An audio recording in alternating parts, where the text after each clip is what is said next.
सच बोलता था, इसलिए जब वो चलता था तो वो पैर उसका जमीन पे नहीं, जमीन से थोड़ा ऊपर, रथ पे जहां बैठता था वो रथ जमीन से उठ जाता था। एक बार ही झूठ बोला, उसको बोला, चिल्ला के बोलो अश्वत्थामा मर गया। उसने बोला कैसे बोलूं, गुरुपुत्र है, वो तो जीवित है। तो उन्होंने हाथी जो है वह मर गया, मैं जोर से चिल्लाओ अश्वत्थामा मर गया जो हाथी। लेकिन उसकी भावना में भी और भगवान ने शंख बजा दिया हाथी। द्रोणाचार्य ने कहा अगर युधिष्ठिर बोल देगा तो मैं मानूंगा, लेकिन उसमें एक फ्रैक्शन ऑफ असत्य आते ही वो जो असेंड हो रहा था उसके अंदर जो ताकत थी वो खत्म हो गई और रथ जमीन पे टच हो गया। उसके बाद रथ कभी उठा नहीं, जमीन पे होता। एक तो इसलिए आप लोग जो है सत्य का अगर सहारा लोगे तो आपके हर शब्द में भावना शुद्ध होगी।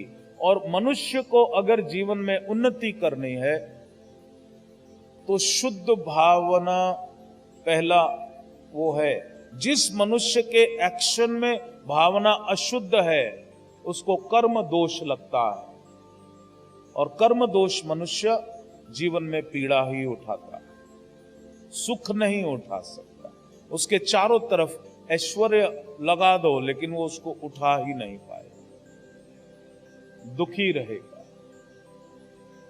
शुद्ध भावना, प्योर इंटेंशन, हर एक्शन में, हर आवाज में, हर वाणी में, हर शब्द में पहला चीज शुद्ध भावना।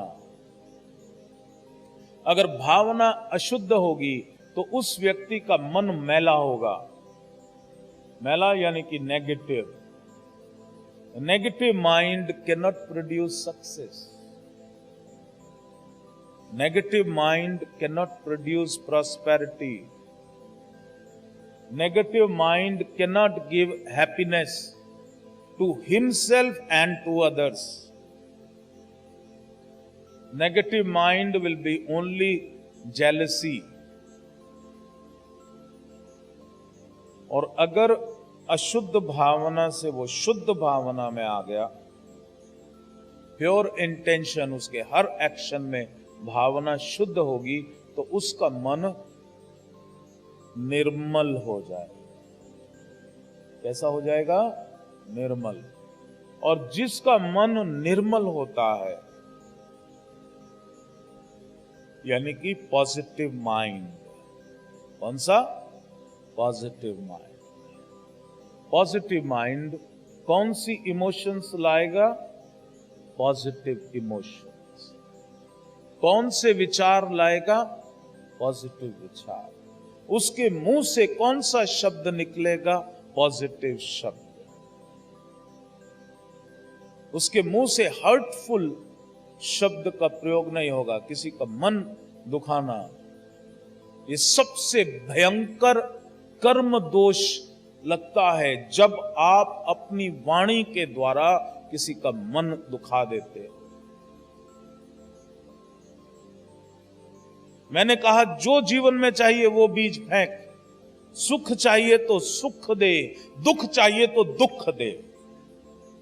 Choice is yours. क्या चाहिए? जबान को उल्टी चलाना है, जबान को सीधी चलाना है। और जबान तभी चलेगी जब मन शुद्ध होगा तो शुद्ध जबान चलेगी। मन मैला होगा तो जबान कड़वा फेंकेगी, और मन मैला होगा तो उसके जीवन में सुख आ ही नहीं सकता। और मन निर्मल होगा तो सुख ही सुख है, आध्यात्मिक उन्नति ही उन्नति है। जीवन में ही can materialise and create anything and everything. और मन मैला होगा तो हर चीज सामने होगी लेकिन वो छू ही नहीं सकता।